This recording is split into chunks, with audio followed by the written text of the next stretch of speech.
I was overseeing youth ministry, guest experience, small groups, outreach. We thought we would be there for 2 years, and it was 6.5 years later. You were serving at that church for Yeah. 6 years. You thought it was only going to be 2. What was that season like? It was seeking God year after year, trying to hear from him. Is it go or is it stay? Year after year, it was stay. So we were getting antsy, right? So yeah, 2 after years that has passed. 2-year mark where you thought, this is how long you've got us here, God, you start to feel like maybe this is time. A lot of times in our life, we try to make it happen, right? It hasn't happened in 2 years. Maybe now it's time, right? Come 2020, we realized the pause was because the world was shutting down. And we couldn't have seen what would happen in 2020. We just kept our heads down and served faithfully. And when it was time to be released and go, it was a healthy go. Launch Sunday was beautiful to be able to see 247 people show up. And we had 13 salvations. We had a baptism. People saying, I want to be a part of this. People in the lobby just waiting to talk to you. You're waiting to talk to them and hear their story. It was just this beautiful day. Launch Sunday was awesome.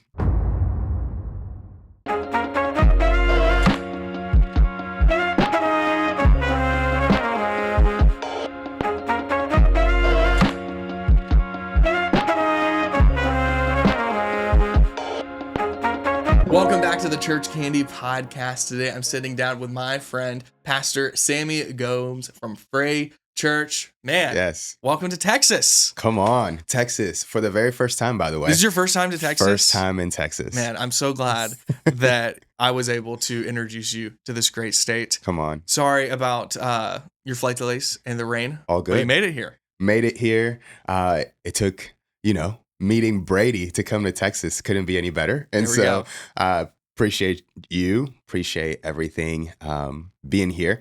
The delays, the rain is fine. It's fine. Man. We're in Texas. It happens, bro. We're in Texas. It happens. So, you guys planted your church not too long ago. God's done some really amazing things. Absolutely. So, would love for you just to kind of share your story and how did you know that God was even calling you to plant a church? Yeah.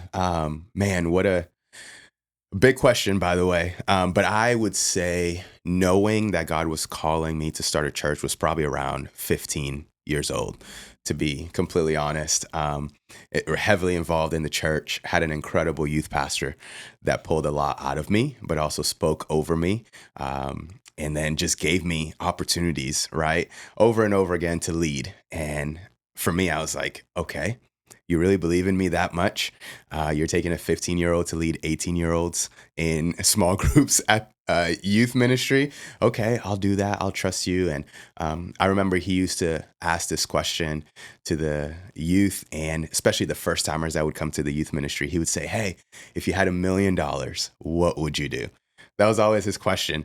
And they would go around and they would say a bunch of things. And for me, it would always be, if I had $1 million, I would start a church. And it's funny because at 15, I really didn't know what that completely meant. But I just thought, man, if this was it, and if I could be a little bit like my youth pastor, if I could love on people, if I can create a place like this, I want to do it for life. And so it was just in my 15-year-old mind, heart, passion. One, I thought, you need $1 million to plant a church. And we all know that's Depending not who true. you are. Depending who you are, you might be, though. Depending who you are. But that's where it started. And then my wife then started coming to the church. She had just come to Christ. And when we met, she started hearing this question. And she would say, okay, this is really cute, but are you for real? Is this like a real thing? And it was like, no. This is like real. And so we're dating, we're talking more about it and get married. And an opportunity came at the same church to become a youth pastor. And so came a full circle at the age of 20. And so from then it was, okay, God, you have us now in ministry. We're going to keep our heads down. We're going to do what you've called us to do. But deep inside, there was always that stirring of planting a local church. And it's funny, as we continued to just grind in ministry and in youth ministry then, one of our pastors said, hey, the thing that is stirring in you, you'll never be able to shake it off. It's the Holy Spirit telling you where you need to go, what you need to do. And so we just kept on staying true to that feeling. and keeping it in our hearts and in our minds. And God kept on opening doors. And we went from that ministry to another ministry in the Carolinas. And God brought us there, and it was amazing, thriving. We learned so much. We thought, Brady, we would be there for 2 years Yeah. and go, and God would send us out, go conquer the city. And it was 6.5 years later in the same place doing what God had called us to do, that in 2021 was when we felt it, that God was saying, okay, I'm releasing you.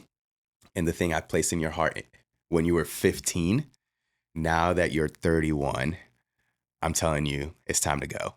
And then it wasn't till a year after that we then said, okay, we're moving. And so that's been the journey of something that started as a teenager and not knowing how to reconcile it and just staying with it until God said, okay, I'm releasing you, now go. And now we're here. But even when he said go, we didn't know where right away. Yeah. That was the funny thing. Yeah. So whenever you were serving at that church for Yeah. 6 years, you thought it was only going to be 2. Mhm. What was that season like whenever you ended up staying longer than you initially expected? But really quick, before we jump into that, pastors, I'm going to ask you a question.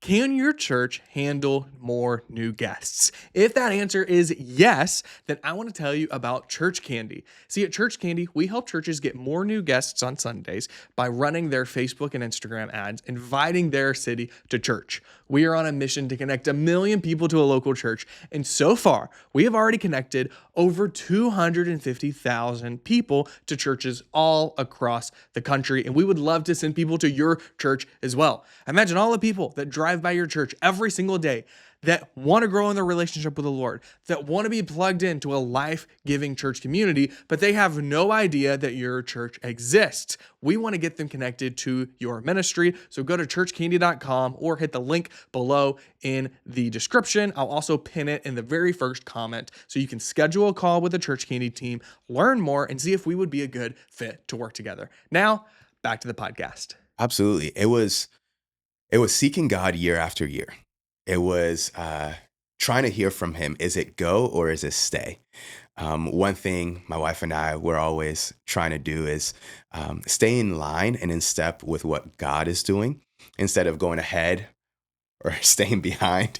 But what is he really saying? So every fall, we would actually, as a church, do something that was like a advanced staff retreat.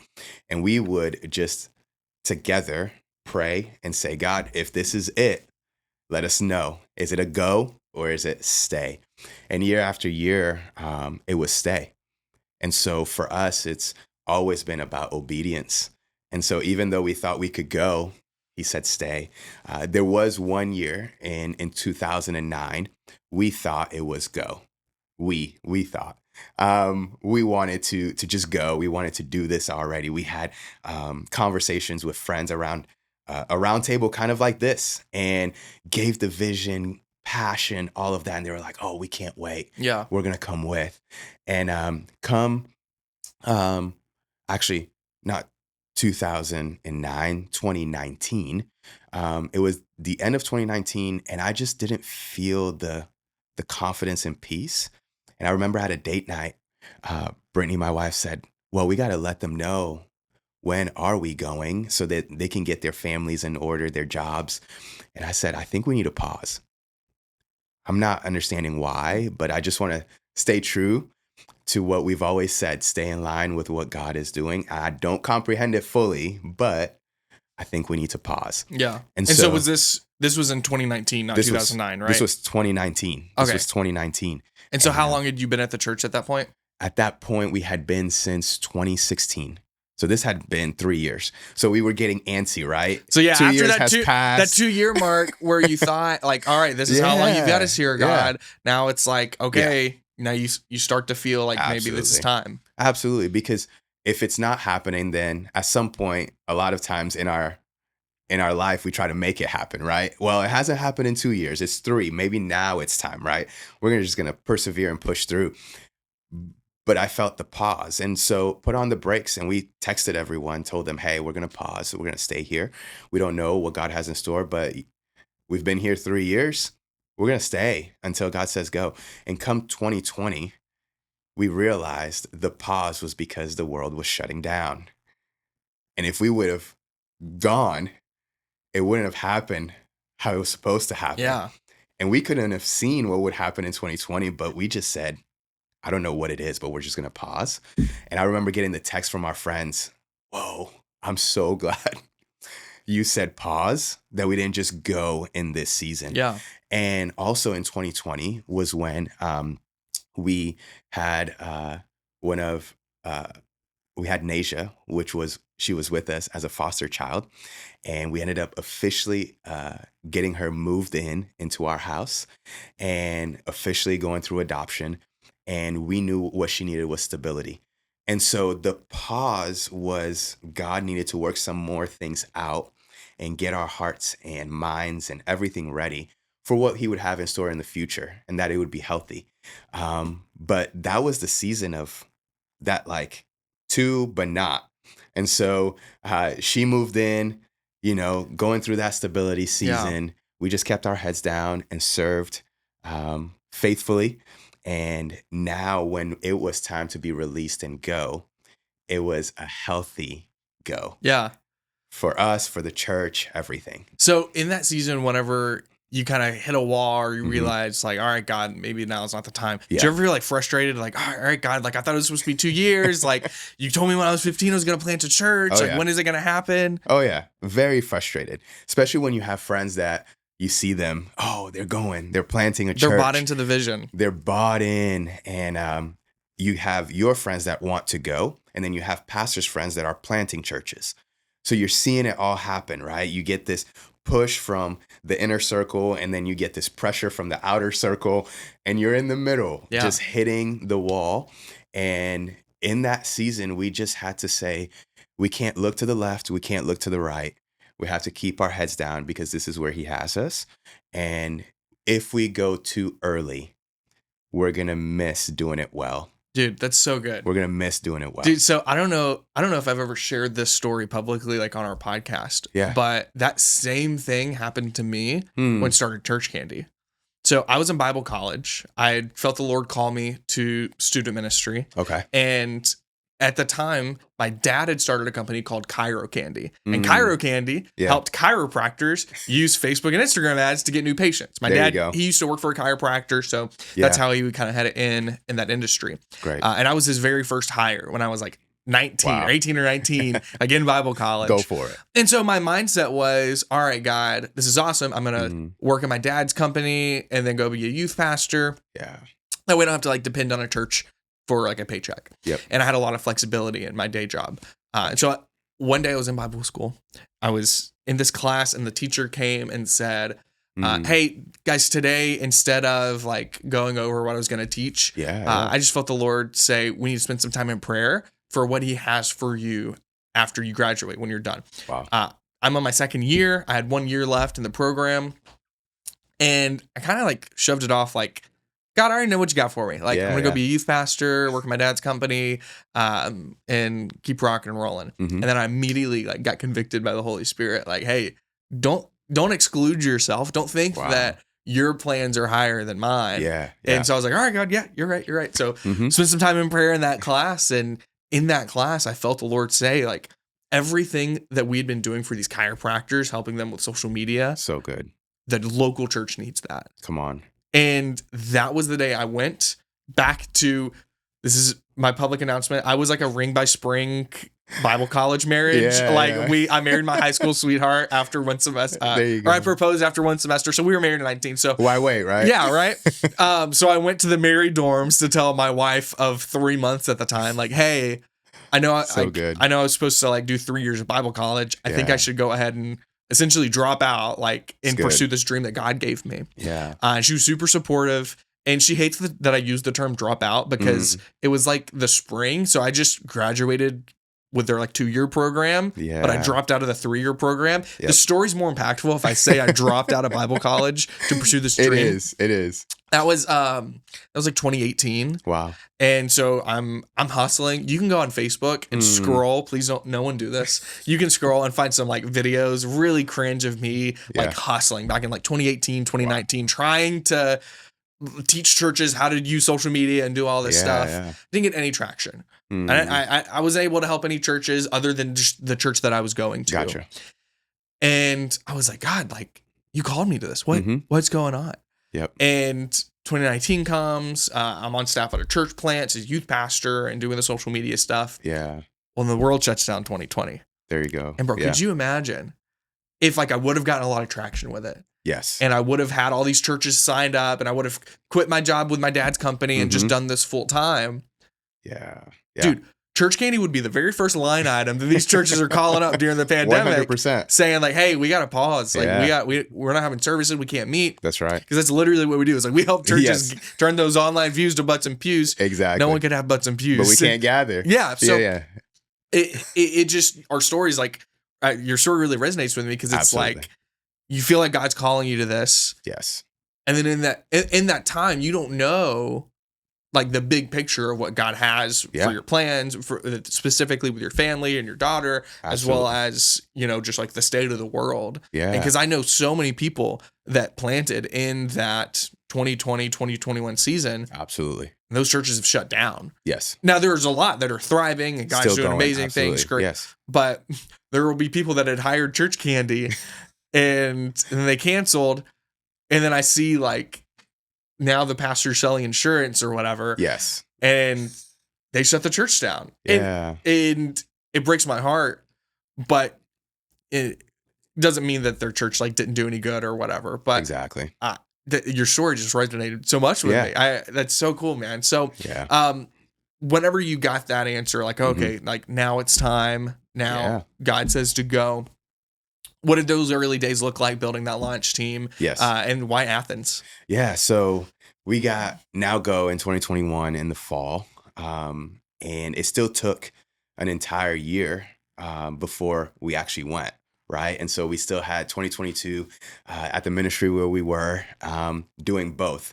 Had started the process with ARC, Association of Related Churches, while having the role at the church and overseeing everything that we oversaw. And my wife, Brittany, was overseeing children's ministry there. I was overseeing youth ministry, guest experience, small groups, outreach. It was all of that, right? Yeah. You wear many hats. And so we're doing all that while starting the launch phase. And we're like, can we really make this happen? But we, again, went back to, we don't want to leave too early and we want to do it well. We want to see a transition happen in the church world and in ministry, how we believe it's supposed to happen, that you bless where you are and you come into where God is taking you blessed as well. And so we just stayed and we put our heads down and we said, okay, let's go with starting this process and let's continue to grind here. And we thought for a long time that we would be in Nashville. We really did, Brady. We're like, okay. Or maybe I did mostly. My wife will always tell the story a little different. Sammy had it tight gripped, right? Until actually in February of 2022, my wife said, hey, I think you need to open up your hands a little bit. And I think we just need to let God tell us where we're supposed to go. We've started the launch process and we're having conversations. But she said, I don't think Nashville will be it. And I remember still coming to different art conferences, still putting Nashville on my lanyard. And my wife would put TBD. And I was like, well, we don't look like we're in one accord. Yeah. And she was like, remember the conversation we had? It may not be Nashville. And I said, I know. Okay. I need to listen to you. This sounds like the Holy Spirit speaking through you, right? And so I just need to obey that. And I opened up my hands. And I said, God, it may not be Nashville, but I want to be diligent in everything that I do. And so what we did is we got in the minivan and we said, kids, we're going to Nashville. We're going to stay there with a couple of friends and we're going to visit the city and see if this is where God is sending us. And through prayer, through being there, walking the city, we just felt this overwhelming sense of peace of God saying, I have this city, but this is not where I'm sending you. And for a moment, we're like, this is what we came to search for. So thank you. But now where? Yeah. Now where, God? And so on our way back from Nashville to South Carolina, where we were living, Brittany and I are talking. We're saying, well, this is difficult, right? You said go, and we're feeling a little bit like Abraham, to the land I will show you. And we don't have that land yet. And so we called some of our pastors, and it's pivotal in the launch process to have pastors in your life and a community of leaders that you can trust, that at the second you say, hey, I need prayer, at the second you say, hey, can we chat, that are just like, hey, I'm here. What do you need? And we had those in our life. And they said, hey, this is what I want you to do. I want you to get a map. I want you to pray. And I want you guys to sit with God. And that's what we did. So we asked ARC for a map, and they sent it to us. So we had it open. Brittany and I started praying and started looking at the region of where we wanted to go. And that was the launch process while we're filling this thing out and going through that and having conversations with people and starting, what does it look like to fundraise? Because I have never done this before at this extent. And so all of this is happening while not knowing where we'd be, right? It's like taking a step of faith. You don't see it completely, but you have to do it one step at a time. And so as we're praying, though, and looking at the region of Tennessee, Georgia, Florida, the Carolinas, Athens was bolded on the map, and we didn't understand it why. And Brady, we had no clue about this city. We didn't know Georgia had a city of Athens. We knew no one in the city of Athens. We just knew Atlanta and Savannah was in Georgia, and that was it. And so I started researching Athens. What is this city? Found out, oh, University of Georgia is there. I thought it was in Atlanta. Okay, this is incredible. And all these accolades, right? It's been in movies and Southern Charm, Southern Magazine, all of this, incredible, beautiful.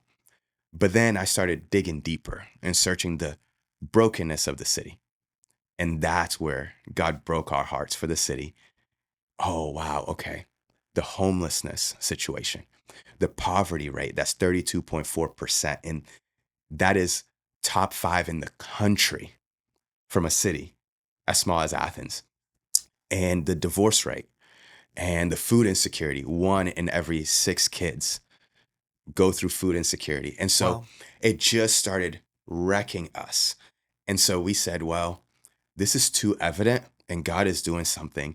We're getting in the minivan again and we're going to Athens. And for 48 hours with our kids, we just walked the city of Athens, went to the farmer's market, went to the stadium, did all of that.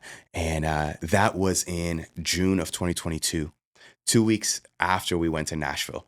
Nashville was in May of 2022. And we came back. On the way back from the visit, we asked our kids, okay, just to play a game, if you know we're planning a church and God is sending us out, but is it Nashville or Athens? And they were all like, Athens. And we're like, you guys know no one in Athens. And we've been here for 48 hours. Why? And they were so confident. And Brittany and I we're driving and we're like, we have 50% faith, God. We're not 100%, but we know you're doing something here. But in Nashville, we know people and we had a great time. Why Athens? And so we realized that what we needed to do was come and cover the city, just Brittany and I. And so we did. And as we're submitting the application to ARC, we put Athens, Georgia on there while having 50% faith that God is sending us to Athens. Because a lot of times as church planners, I feel like we want complete peace and complete faith. And now we're going to conquer it. And for our journey, at least, God revealed something so special to us. He said, peace will come on the way and the revelation will come on the way. I just need obedience from you. And that's what we learned. And so now we summarize it as it was God, a map, and obedience. And when we went, just the two of us, we stayed in our hotel room, got on our knees, blasted worship, and we just prayed and covered the city of Athens. And then during that, we texted our pastors. They were praying with us, tears. And we come out of the hotel room and we started walking the city. And I have this crazy story that happened, right? Because I'm a visionary and I can go for it. And God, I believe, faith. And Brittany, my wife, she's a realist. She's like, okay, I need God to show me how he's going to make this happen, because we're leaving our community. We're leaving everything that we've been able to build. We're leaving this ministry that God has had us in for 6.5 years.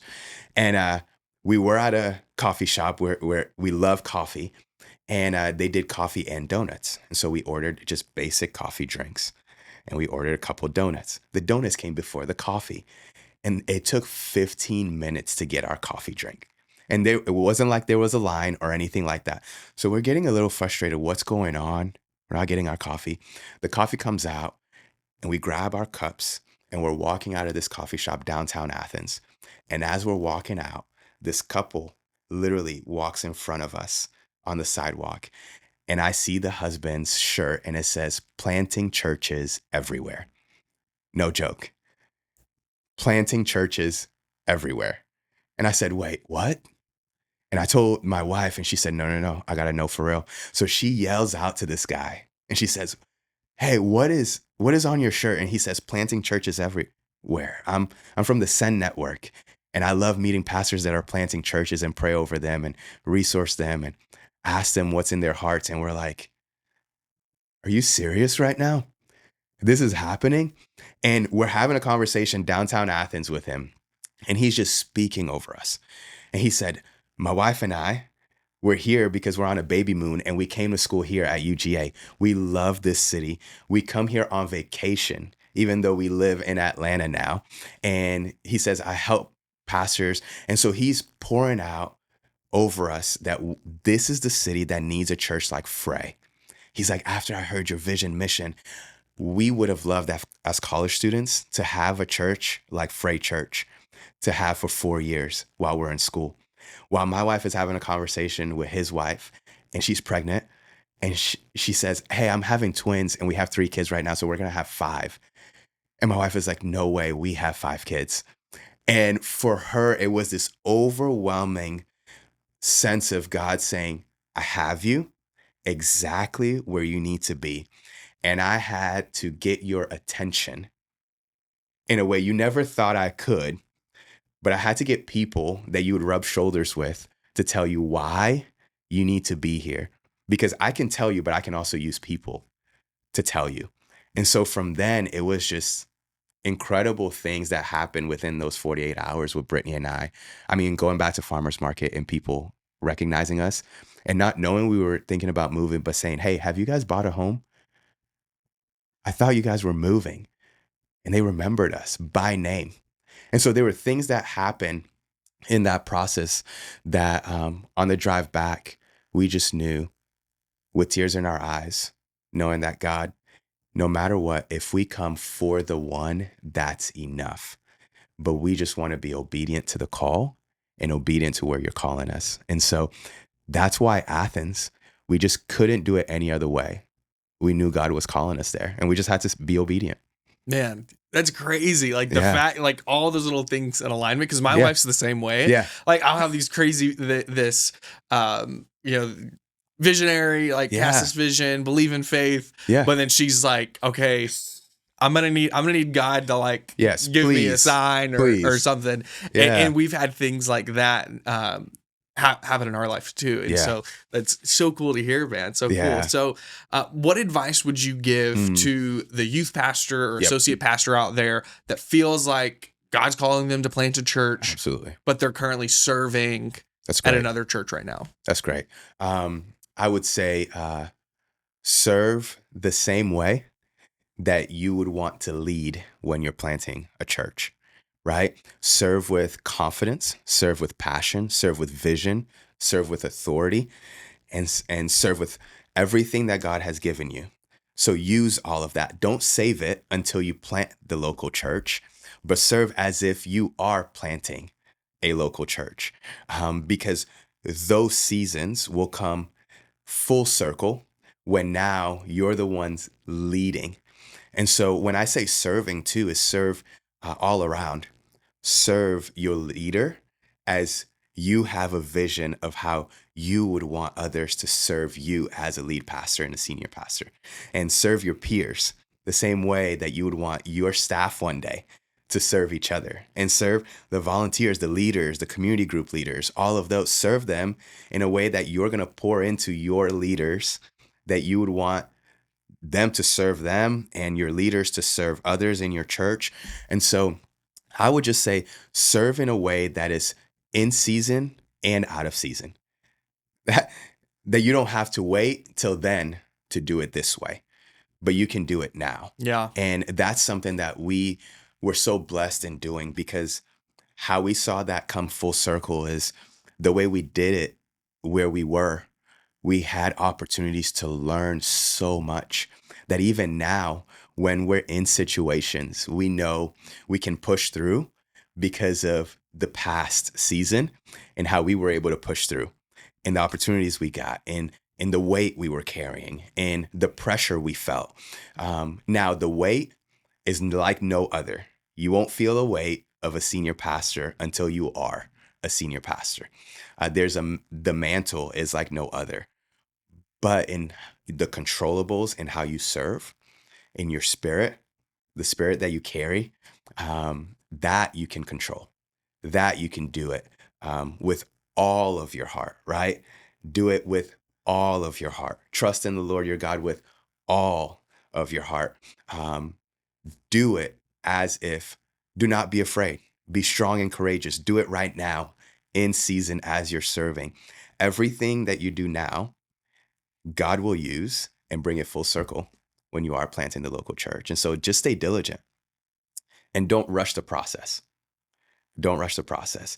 I really believe that God doesn't refine things in a hurry. And so he's working it in you, and he's not going to do it in a hurry. Jesus has his pace, and his pace is purposeful. And so where he has you right now is just a process of what he needs in the future. So serve well, serve well. It's huge. That's huge. Yeah. And I mean, that's advice for you and your staff too. Yeah, yeah, There's probably absolutely. people that are serving your church that Yep. God might place that vision in their heart. Absolutely. And so take notes for a staff, serve well, Do take it. ownership Do of it. Yeah. I love it, man. I love it. And Yeah. so let's go back to your story on Yes. you guys end up moving to Athens. Yep. Those same families that were kind of bought into the vision in 2019. Yeah. Do they move with you guys in 2022, Yeah. 2023? So this is awesome. This may be helpful for some of the church planners as well, or some people having it in their hearts, right, to church plant, is that what it looks like in the beginning may not be what it looks like when God calls you. And you have to be okay with that.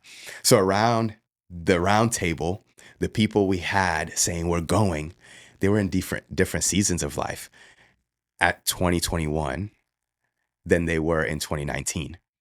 And so they weren't the ones that came with us. And we had this thing in our hearts that we weren't going to ask people to go with us. I know it's kind of scary, but we had this conversation and conviction with God that we're not going to ask. We're going to pray that God would work in people's hearts and would be the one inclining them to go. We're going to share our vision, share the mission, share our passion, but God will get them to go, because we realize if we asked, then we got to forever keep asking them to stay. But if God got them to go, he's going to keep them. He's going to sustain them. And so we just had to trust. And so the people were different. And we came into it in 2022 with the launch process, getting ready to move in 2023. And how it came about, one of the first families that said yes was the family that we stayed with in Nashville. And that gave us a tour of the city and thought that we were going to plant the local church in Nashville. That's where they started asking questions. Oh, planting a church, how is it going to look like? We're excited about this. What do you guys have in mind? What is pulling you? All of that. And we got to sit around the dinner table and share with them. And they gave us a tour of their city. And but when they found out that we were going to Athens, they went and took a trip to Athens with their family on their own just to visit. And then they FaceTimed us and they said, hey, I know you guys didn't ask us to come or are forcing us to come, but we just want to let you know that God has worked everything out. We're going with. And we can't wait. And we're so excited. So they sold their home in Nashville, bought a home in Athens, and said, with our family of 6, we're coming. Are you ready? And then there were some young adults in the ministry where we were under our leadership that said, hey, we're breaking our leases. We're coming with you. We don't know why, Oh, but God is just working in our hearts and we're scared. But we want to have the faith that you have right now, and we're coming to Athens with you. And so it ended up being a team of, including us too, a team of 7 that came to Athens. That was it. It was 7 of us. And we're like, the first interest party, we had more people say yes to joining the team than the team that came to Athens. We had 15 say, yes, we're joining the team on our first interest party. And we called it Frey Social. And we're like, whoa, we just went from 7 to 22. And we're all looking around. Whoa, this is incredible. And so it looked different. But just because it looks different doesn't mean it's not the same call. It's not the same God that said go. He's just doing it different than how you thought. And a lot of times we want to do church planting our way and saying, God, are you still following? And God is like, no, I'm leading. And I want you to follow. And if you're just sensitive to that, just keep trusting me in that area. And so looks very different. yeah.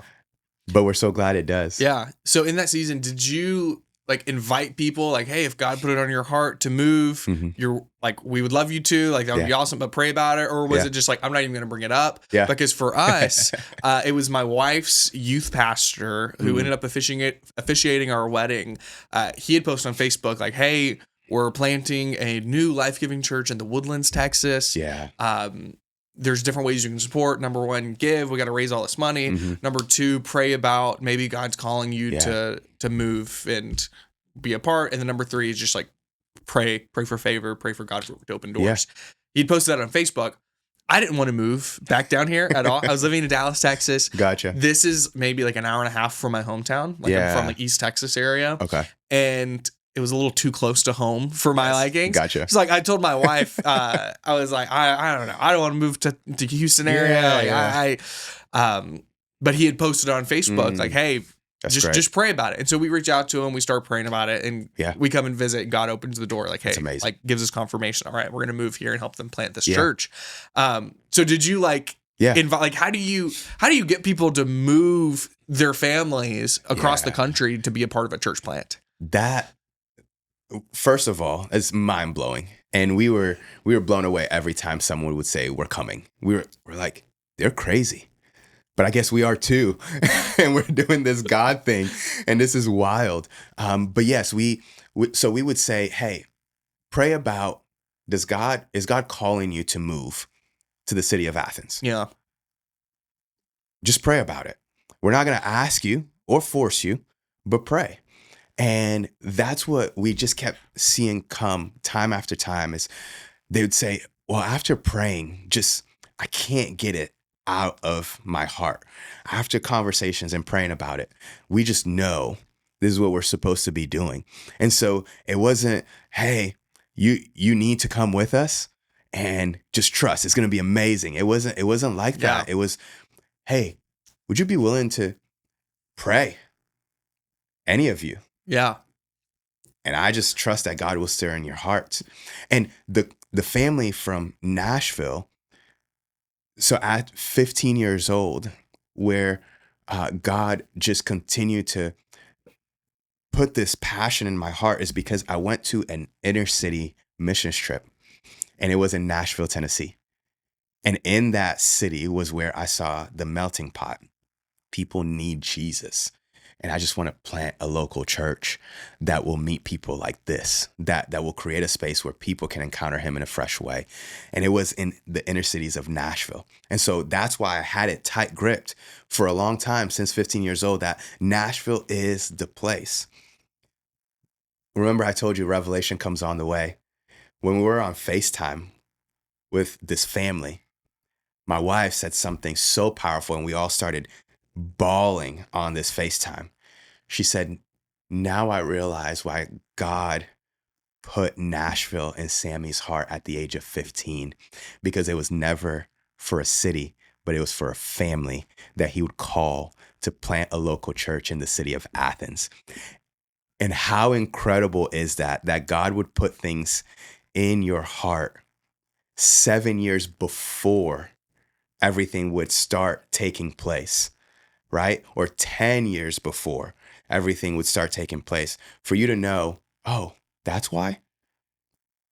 So he put that there, not for the city, but for a family. Yeah. And so we would just say that and people would just join. And for Frey Socials, we did it the same way. We would say it right away. Hey, we will never tell you this is what you need to do, because we're going to forever have to tell you this is what you need to do.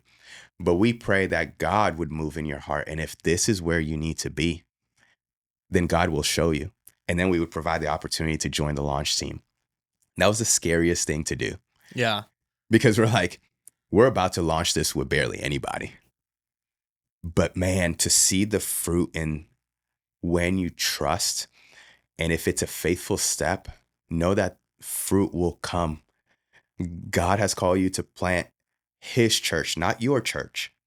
Yes, we say we're planning our church, we're planning the local church. At the end of the day, it's his. It was his plan, not yours. It was his church, not yours. It was his idea, not yours. He's just using you as a vessel to do it. And so how won't he take care of his church?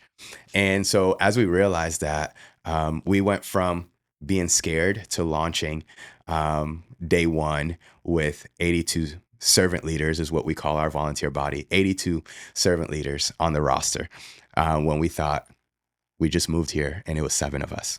And so, again, God does his thing. You just got to stay diligent with it. Yeah, it's huge, man. You did the old capital campaign verbiage where it's like, hey, we got to raise this money. We're not asking you to give an amount. We're just asking you to pray. Exactly. About what God would put in your heart to give. So I love that, man. Tried and true. So let's talk about those, Frey Socials. What worked for you guys when it came to doing these interest parties? Yeah. So one thing that we thought was going to happen didn't end up happening, which was just processes that we were using. And one thing we wish we would have done from day one, and no joke, is we would have found ChurchCandy. This is one thing we always talk about. We wish we would have found ChurchCandy day one in 2023 when we started the launch process, because by the time we came, it was almost as if we were doing it so much more difficult. We were doing it so much more in what we thought was right, and in our own power so many times, or our own knowledge and wisdom. And by the time we came to meet with ChurchCandy, it was August, a month out from our launch process. And we're like, what? Why? Why did we find out so late? And that was on us. And so, man, the Frey Socials, they were absolutely incredible. What I wish was just to have the systems behind it and the processes that ChurchCandy helped us with, to be able to have that from April on. Yeah. Because we were only able to use it August and September, right? For the launch process. Now, we're not going to stop using ChurchCandy, right? We're still ChurchCandy believers, and we still have ChurchCandy as incredible help. But it started in April, and so we would do Frey Socials, which we would go all out in our city, where we're doing everything we can. We're posting on social media. At the time, we're doing our own social ads, trying to figure it out. I don't even know if it's working. We're putting money into it. I hope we're stewarding this well. Again, in our own knowledge and wisdom, trying to do the best we can. We're putting invites everywhere. We design and put out posters, good news, Frey Church coming to the city of Athens. We put that in all coffee shops that we built relationships with on the glass as people are walking in. invites everywhere. We had A-frame signs on streets. We had a billboard up. We went all in on the Yeah. launch process and Frey socials, and it was pretty incredible what we saw God do. I mean, the first Frey social, we would do them Sunday nights at 5 p.m. and we saw the room full of people, and we're like, okay, this can't be me. Like, we're not that good. And I think that's something that I just want to help a pastor, maybe a church planner, someone in ministry, is we just think we have to be that good to make things happen. But from day one, we've told our team, and it's something that keeps us leveled with God in a great place of humility and yet confidence in our humility, is we're not that good. We're not that good, but God is. Yeah. And that's what we kept saying. We're not that good, but God is. And it's a room full of people just wanting to learn about this new church in our city. What are you going to do? So we had Frey socials, and after every Frey socials, we had what we called Frey after party. And so if people joined and wanted to stay afterwards, we invited them to stay afterwards, and we had meals, we had desserts, we hung out with all the kids, because I mean, we have 5 kids. One of the families that came had 4, so we already had 9 kids in our children's ministry. Yeah. And so we all hung out and had Frey after party, and people got to know more about the culture, the vision, and got to be committed and started inviting friends to the after party and asking them to stay. And we had people that joined the launch team from coming to the after party, not necessarily Frey social. Yeah. Because they got to know our hearts and got to know us. And so we just kept on doing this. And from Frey social, we told them about our community hangs. And community hangs, we were in community. We went to a big local park, brought Kona ice, snow cones, and blessed everyone at the park. And we would have conversations and pass invites. And from then, we partnered with local outreach. And at the end of every month, we served. And it didn't matter if it was just 10 of us starting or 80 of us serving. We were going to serve our city, and we weren't going to wait. And so we had Frey socials, community hangs, and outreach every month in the launch process. And the Frey socials kept going, people kept joining, but it was diminishing. And we met ChurchCandy, and we said, well, this is going to be a blessing to Frey Church. And it was. And so when we met with ChurchCandy, we ended up going from doing once a month. We did 2 in August, and we did 2 in September before our launch. And it helped us get to that place of having healthy launch body of 82 servant leaders and launching strong. And so we're grateful. We really are. Yeah, man. So that's awesome to hear. You know, it's so cool to see what God was doing before we partnered. Yeah. And then even after we started working together, how Yeah. we were probably able to help a lot more people Yes. that would probably literally drive by the Frey yeah. social events. Absolutely. That were lost, broken, far from the Yes. Lord, that wanted to be plugged into a life-giving community, Mm-hmm. but that had no idea that you guys existed. Exactly. And so I just love that we were able to help you guys build that momentum up. Yes. Going into launch. Let's talk about Launch Sunday. Come on. Tell me about Launch Sunday. How did it go? Yeah. What were the wins? What were the things that if you could go back again, like Yes. you changed? Like, let's jump in. Absolutely. Launch Sunday was awesome. Launch Sunday is a party, right? Yeah. Launch Sunday is also always fun. We had 247 people show up for our launch party. And for us, to be honest, for the city of Athens, we didn't have a pulse of, is that really good or that's not good? We just knew we had a goal, and this is what we were going for it. And we had 247 people at church, and we had 13 salvations.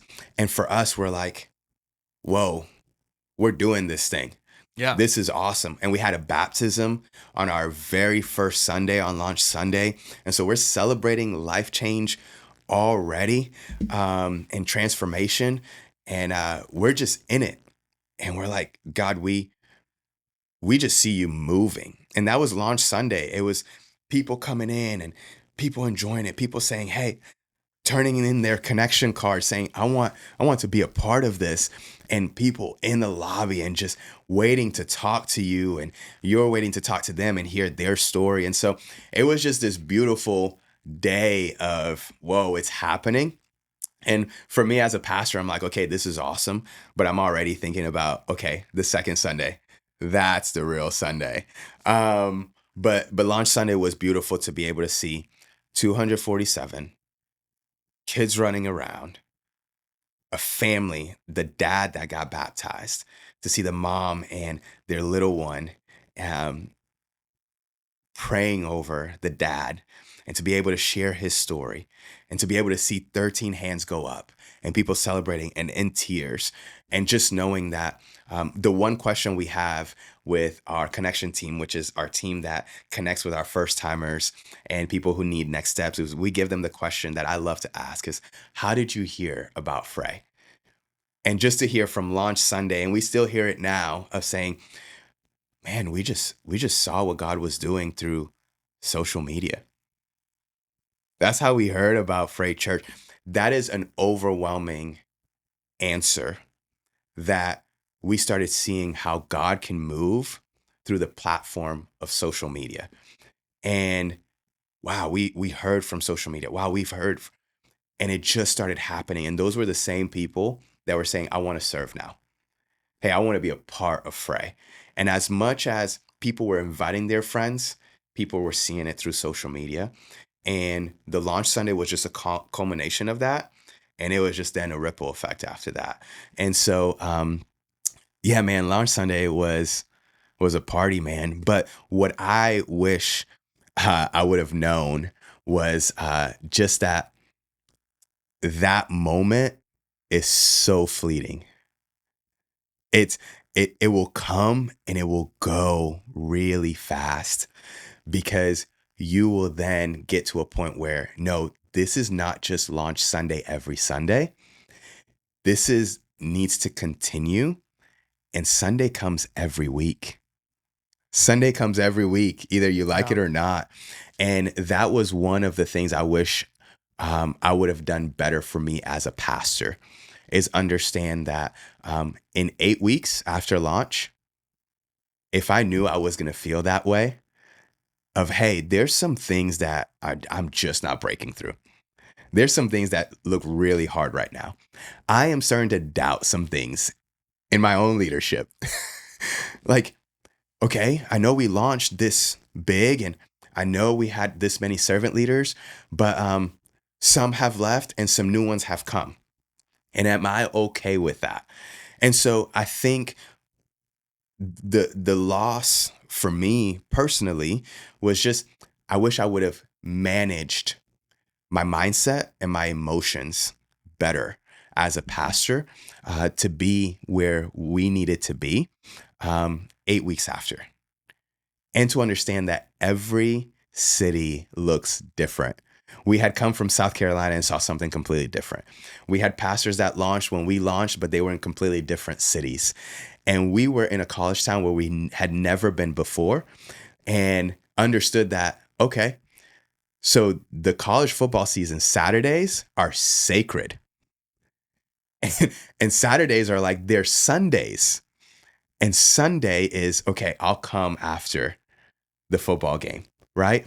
And understanding that I can't force my way through the flow of the city, but I can be in the flow and invite them to experience something fresh. And that's what I had to manage, instead of just trying to break through and force it and do it my way. But God sent us here, so it has to be this way. And it's like, no. I could have managed my emotions, and I could have managed my mindset.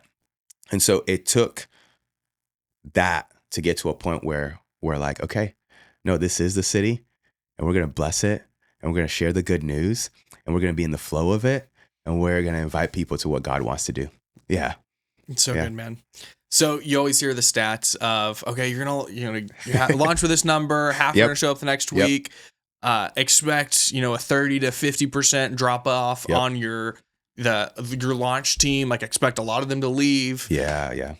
As a pastor, how do you handle people leaving your church like that? Yeah. I mean, this is something my wife and I we were actually texting about today, this morning, of, hey, I wish more pastors would share with other pastors about how to handle this. Because we are told a whole lot before we plant. And I'm sure you were told a whole lot before you started this podcast, or you were told a whole lot when you're seeking advice from, starting this great company. And we're told a whole lot, but what we wish we would have known is that even though you're told a whole lot and this is going to happen, there's nothing that can compare once you're really in it. And it's just hard. And we just got to be honest with ourselves. It's just hard. We start in it and we're at a high and we experience a low. And we just got to tell ourselves sometimes it just sucks. And it's hard. But you can't let the hard keep you from continuing to take a step forward with God. And we experienced that, right? It was less the second Sunday. It was less the third Sunday. It was less the fourth Sunday. But then we experienced, okay, then it goes up and God starts bringing new people. And so you just can't be close-handed and a tight grip with building something that belongs to your Heavenly Father. His ways are higher. His thoughts are higher, deeper than our thoughts and our ways. And knowing what we've expected didn't completely come to pass, but he's not asking so much for your expectation because he's going to continue to help you with that. He wants you to be faithful and obedient. And so what I realized right away is that we have a lot of false expectations. And the expectation we bring in launch Sunday and launching a local church is an illusion that really the enemy uses to distract us from the calling that God has for us. It really is. We have this illusion that it's supposed to be this way and it's supposed to look one way, but that's not it. Sometimes it's just hard and that's okay. It is okay. And in the same way that God called David to be the king, and in the same way that he slayed the giant, he had setbacks. And he had moments of sorrow. And he wrote things to God about being a man of in deep sorrow. Yet he was the man that slayed the giant, right? That's launch Sunday. I slayed the giant. I saw baptisms. I saw salvations, big crowds. It's a party. But then there's a moment of sorrow. But David kept on seeking God in it. Kept on coming back to God. And that's the beautiful thing is what I've learned more in church planting is not so much of systems, but a posture of surrender. That's it. I have a lot of friends and pastors, and I have one that he's dreaming and thinking about planting soon. And he asked, hey, coming into 2 years, what have you learned?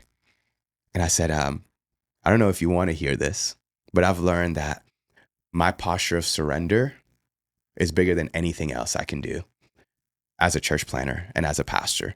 And so it's surrendering those Sundays that look lower, and it's surrender still your ego and pride when it looks great. It's all going to be a posture of surrender. God, I surrender to you when I'm in sorrow. God, I surrender it to you.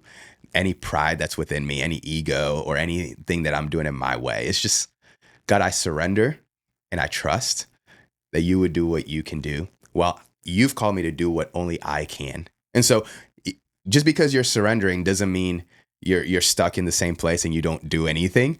No, you do it, but you do it with a posture of surrender. Yeah. Yeah. So you're telling me when people leave, you shouldn't just block them on social media and shun them, tell everyone in your church not to talk to them anymore? Man, it's hard and it hurts. It's hard and it hurts. Everyone that has left, it has hurt. Every single person. Because you invest and you pour out. And if you're anything like Brittany and I, we are people persons. We're all in, and we meet you half already, and we're not halfway. I'm all in with you, Brady. Like, I love you. Yeah. I care about you. I'm going to check in on you. How's your family? I'm going to be praying for you by name. We're all in. And so when we're all in, and then to get the text, that's the worst one too. It's the text, right? Hey, I'm leaving. Or hey, it's the phone call. Hey, we can't do this any longer. It all hurts.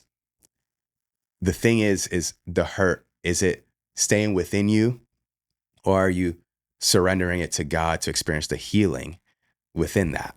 And and that is really difficult to manage when you have a church to lead, when you have systems to put in place, when you have new servant leaders coming and you have to onboard them well, and you're doing leadership training with your leaders, and you have to make sure every Sunday, the program, the sermon, the big part, right? You're doing that. You're planning series and you're doing things and you're doing all of this while still having to say, okay, they left and I'm hurting, but I need to come this Sunday and still share the good news of Jesus, right? And so you're going to experience that, but it's taking it to God for healing, not staying in isolation with the hurt. That's the defining factor as a church planner and in ministry or in business. Anywhere in life, right? For your friendships, right? It's not you're dead to me, right? It's okay, I may not completely understand, but I know God has a plan in all of this. And so what we started telling our team is, for every one that would leave, God is going to bless us with 4 more. For every one that leaves, we believe that God is going to bring 4 more to be able to go with us and carry his vision for the city of Athens. And God has been faithful. God has been faithful in it. And doesn't mean it doesn't hurt. Yeah. Let's flip the other side of the table. Yeah. As a pastor, how can someone honorably leave your church? Or how would you prefer someone, if they're going to leave your church, how would you like them to leave? Yeah. Man, this is great. So we love this because the way you leave one season will determine the way you come in the next.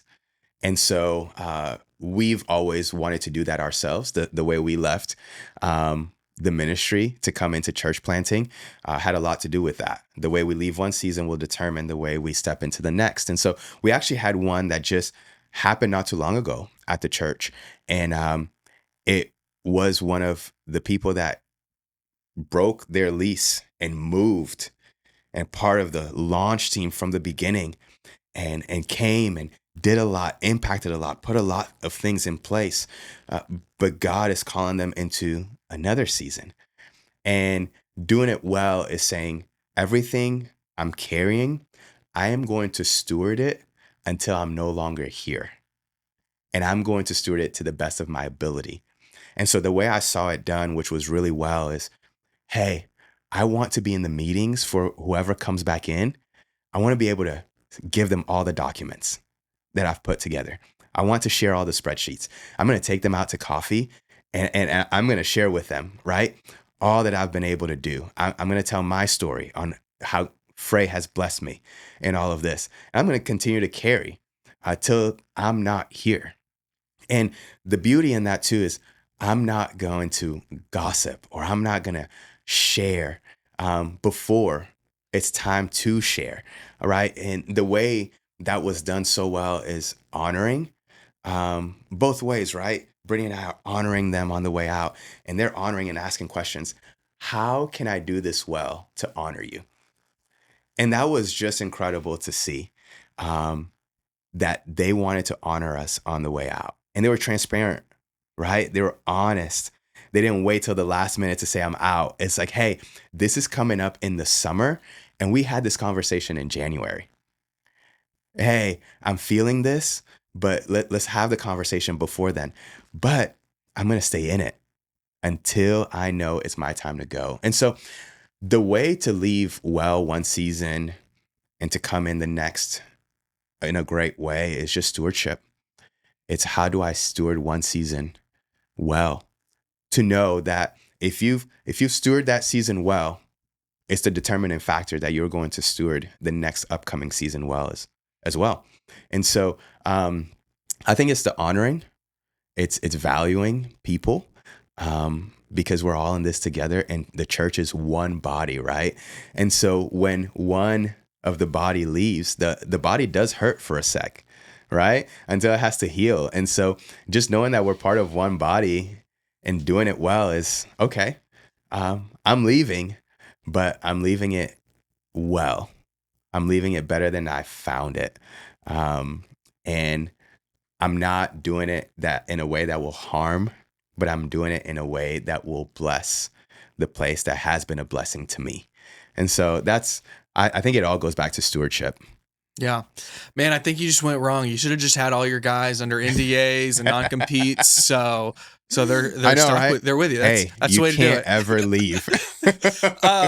Man, so you guys are almost 2 years in now. Yes. You've seen a lot of growth. I've So good. been honored to help you guys at ChurchCandy. Yeah. Share are there any testimonies of people that found your church from an Instagram ad or Facebook ad that ChurchCandy ran from you that they showed up to Frey and God's just like done a miracle in their life? Yeah. I mean, Brady, if I'm this kind of guy, I'm this pastor that's always been names over numbers. And I know we're having this podcast and people are listening and they're like, no, but you need to know your numbers and you need to be diligent. Sure. I know.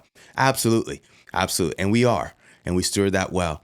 But from day one, when God called me into it at the age of 15, it was never because of all the numbers. It was first one name, and that name was my mom. The local church absolutely changed her life.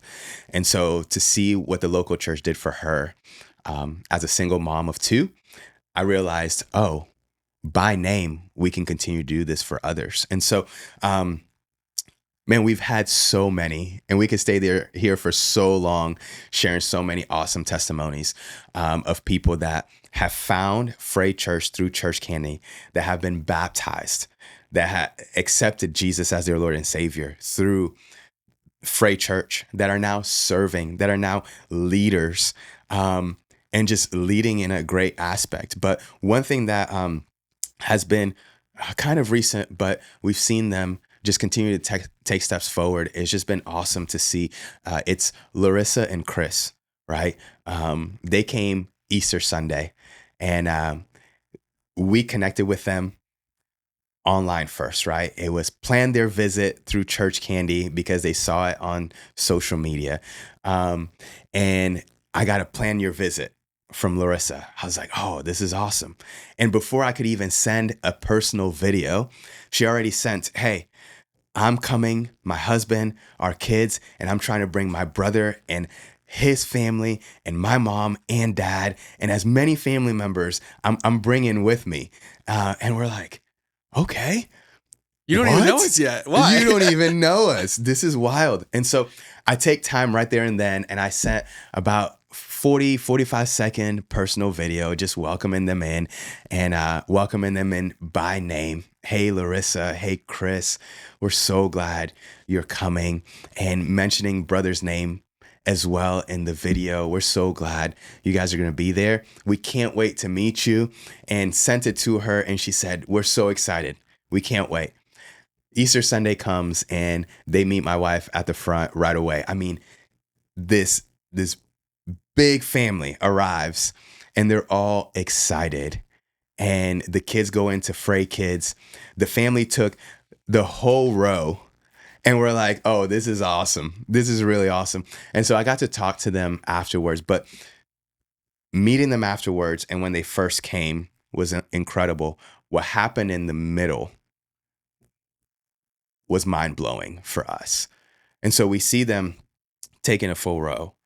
The worship moment, the wife is in tears, Larissa. I come up and out of the worship moment, and the husband is just heads down, and he's just got his hands crossed, and come into the sermon after preaching, give the salvation call, and Larissa and Chris's hands go up. And right away, I'm holding my emotions on stage that this is happening. And usually after the salvation call, I ask them to keep their hands up because I want to pray over them and cover them in prayer. And I'm praying for them and watching them, and they're holding hands while with both having their hands raised. And so salvation call, prayer, I give a big celebration and I walk off stage and they're closing it. As I'm walking off stage, going into the foyer, Chris gets up and finds me in the foyer and says, Pastor Sammy, I need to give you a hug. And he's in tears. And he said, everything from start to finish today is more than you will ever know. What God did to use his church, what God did to use the worship moment, how God spoke to you was exactly what we needed to hear. They said we were coming to church, but we knew of God, but today we're starting a relationship with God. And he said, COVID happened, church shut down and completely wrecked our lives. And we haven't been to church since. But we knew that we needed to be in church today. And so he said, I just want to give you a hug and know that even though we don't really know each other yet, today meant everything for me. And I will not let this be a one-day thing because we're going to keep coming. This is the church for us. And so after that, I got to meet the whole family, got to laugh with them, got to give them hugs. The kids had their, first time gifts from Frey Kids, but then they keep coming. And then they come to our Frey Start, which is the next steps, right? They're hearing about the church. How can they get connected and how they can keep serving? And CJ, who's one of their middle schooler, he joins our youth community group because he's eager for community. And so they just keep taking steps. And their next steps that they're taking is to start serving. And so what I want to share is that social media is not just a place where they're seeing a church, it's a place where God is moving. And I hope pastors get to understand that. And when you do it well, and when you share the good news, and when you do it the way God has called you to do it, social media becomes this platform that's used on purpose, for a purpose, to bring people to Jesus. And we've seen it firsthand. We've seen it with Chris and Larissa. We've seen it with Selena, and I can keep going. Selena, a single mom of 2 that came, accepted Jesus, got baptized, now serving on the usher team. And her kids are in Frey Kids enjoying it. And she has invited herself more than 15 people on her own to our church. But her life, she says it every Sunday when she's serving, there's nowhere else I'd rather be. Because I know what this means for me, and I want as many people as possible to experience this. And now she's on the other side on the usher team, handing someone the Bible when they commit their lives to Jesus and giving someone a hug. And so we can keep going, but there are names to this.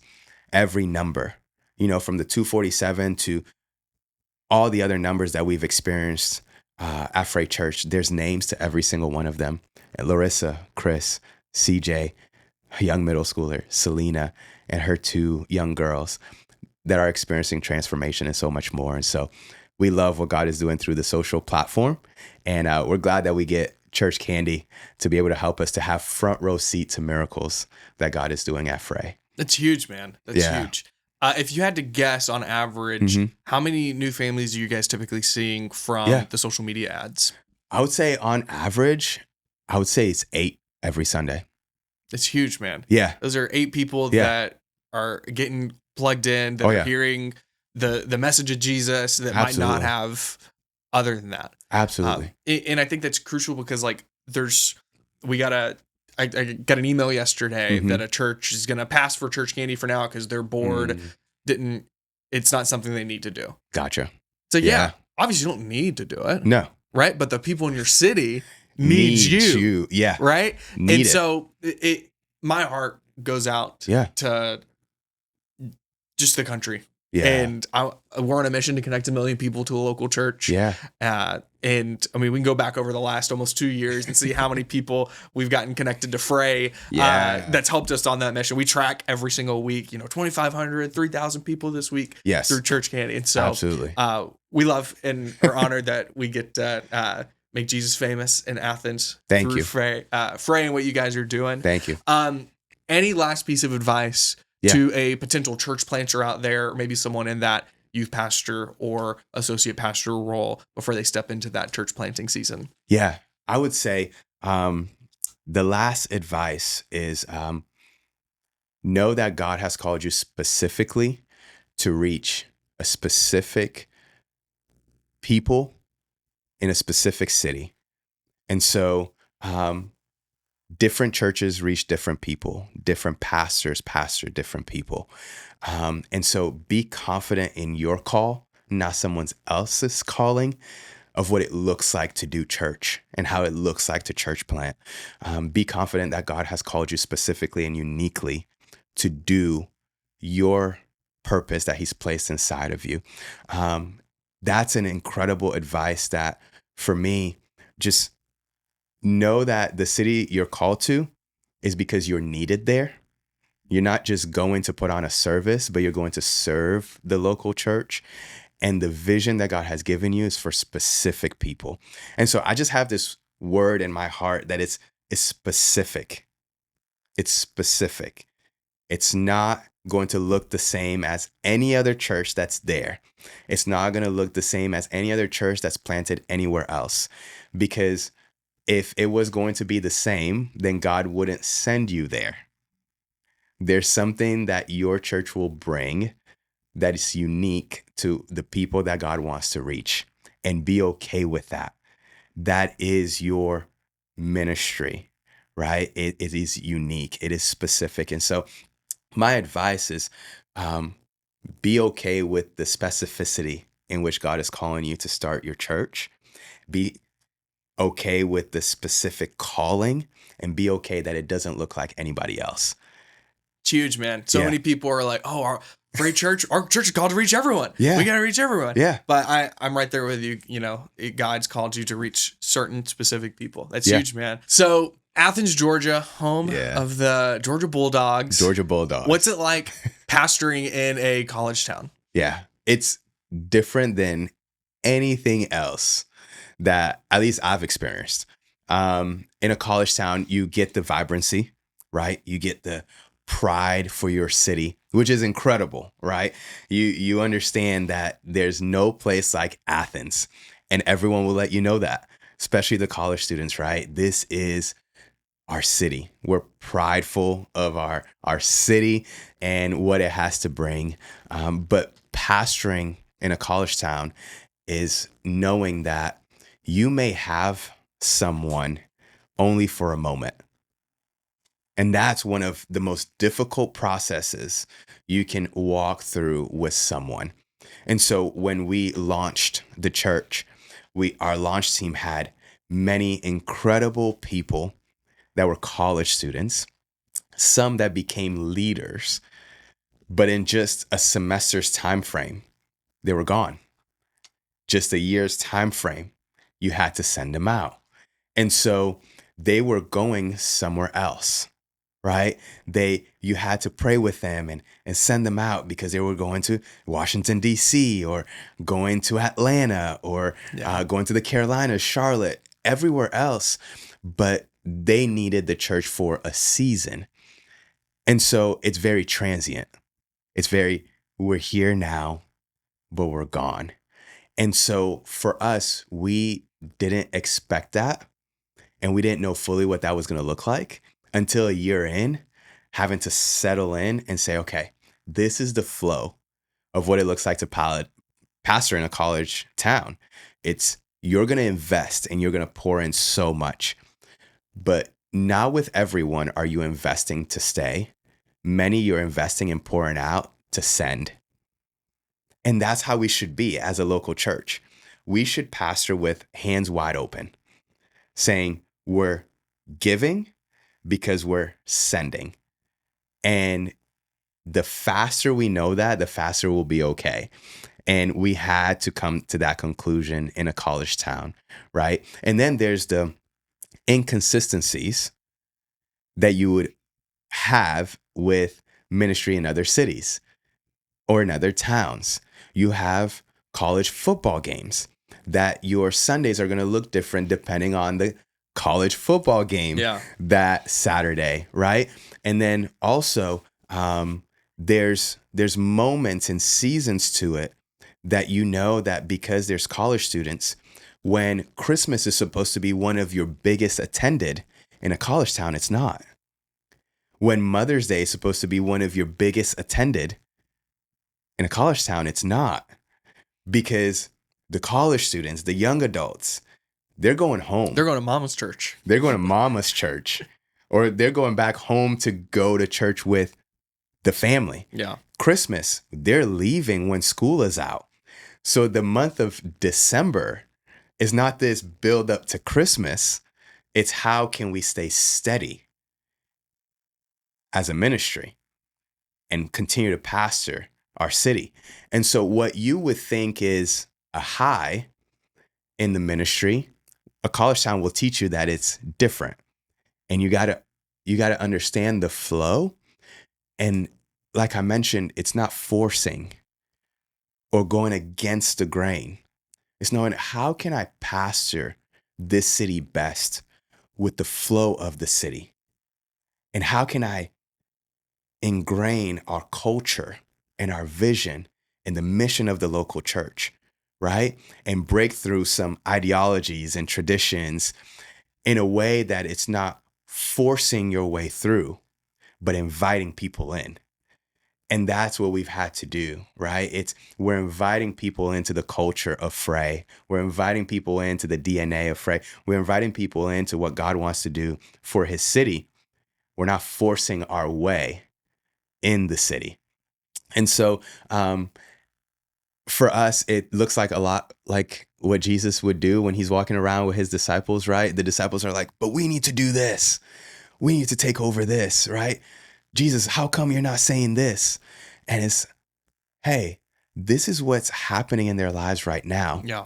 What we're going to do, though, is create a space where we invite them in to what we're saying and what we want them to experience.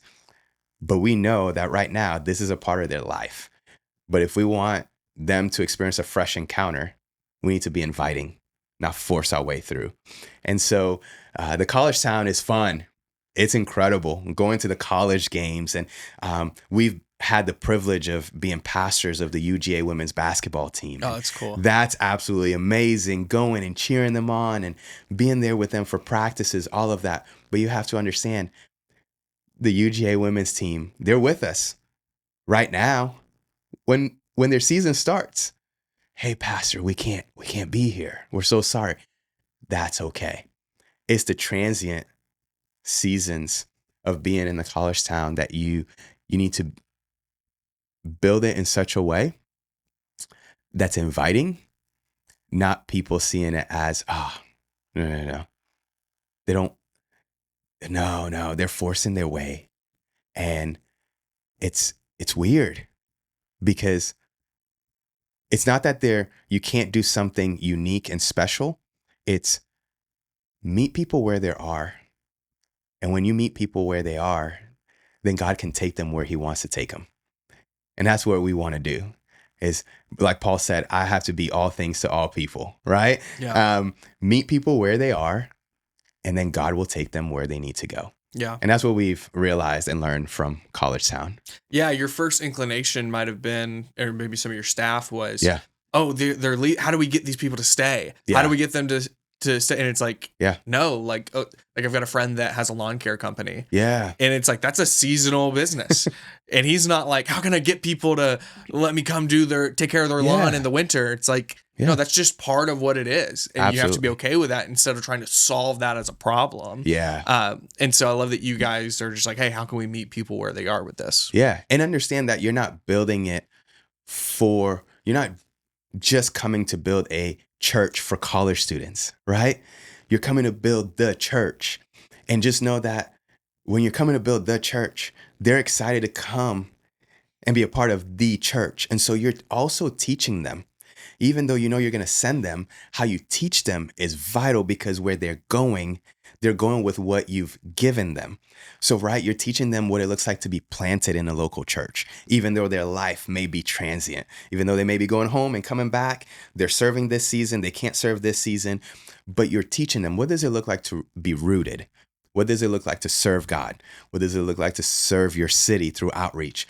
What does it look like to honor others and to have the values, right, that God wants you to have? So you're teaching them what it looks like to have church, community, a relationship with Jesus as a lifestyle. This is your life. It's not just what you know and what you do, but this is a part of your life. So you're a teacher, but you are building a church, not just college church, right? And so be very intentional in what you're teaching and how you're teaching, because they will take that with them, or they will stay and build their families at the church. But how they build their families will come from how you taught them in their season of college students. And so that's one thing that we've learned. And so we're not just building a church for college students, we're building the church. But man, when they come, we got to be intentional with that. What's your percentage on people that go to Frey that are college students versus not? Man, when we first started, it was like 75%. Really? Yeah. It was, whoa, we are college young adults right now. And it's amazing, right? And people said, oh, how did you get them here? That's amazing. We love the young, energetic church.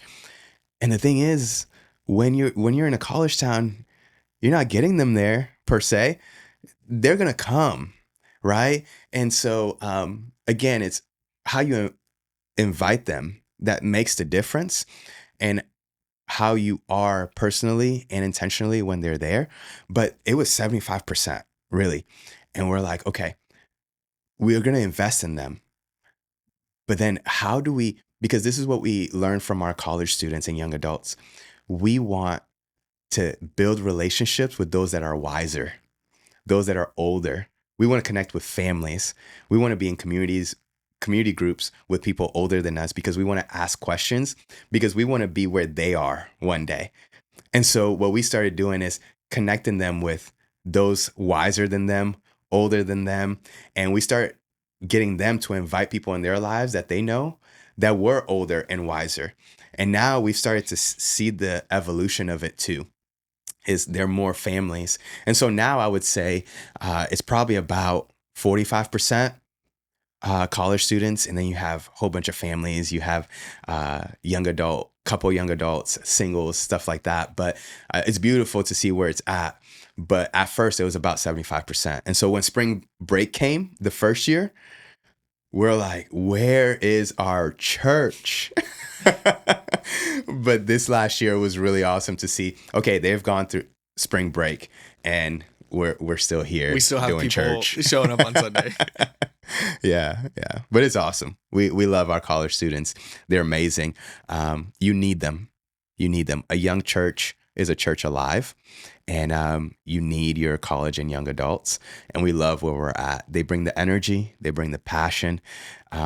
They bring their notepads and take notes during the sermon. They're already used to taking notes in class. So. Yeah, they do that. They're the ones posting on social media. They're the ones sharing what God is doing through social media.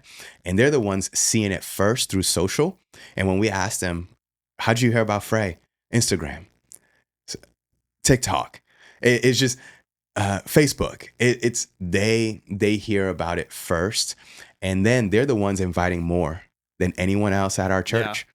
They're not just bringing one friend, they're bringing a whole crew from their dorm room or classes or their team. And so it's just, there's so much beauty in it, but also knowing that it's going to be transient. So be okay as pastors to do what God called us to do. Send them out to all nations to make disciples and baptize them in the name of the Father, Son, and the Holy Spirit. And so we can't be tight grip. We gotta pastor them to be able to send them out. Well, Pastor Sammy, thank you so much for taking the time to be Absolutely. in the pod. Honored. We're going to plug his socials. Go give him a follow on Instagram. We'll put all that down in the description of the video or the podcast notes. So thank you so much. And that's going to do it for the episode. Awesome. Thank you. Appreciate you.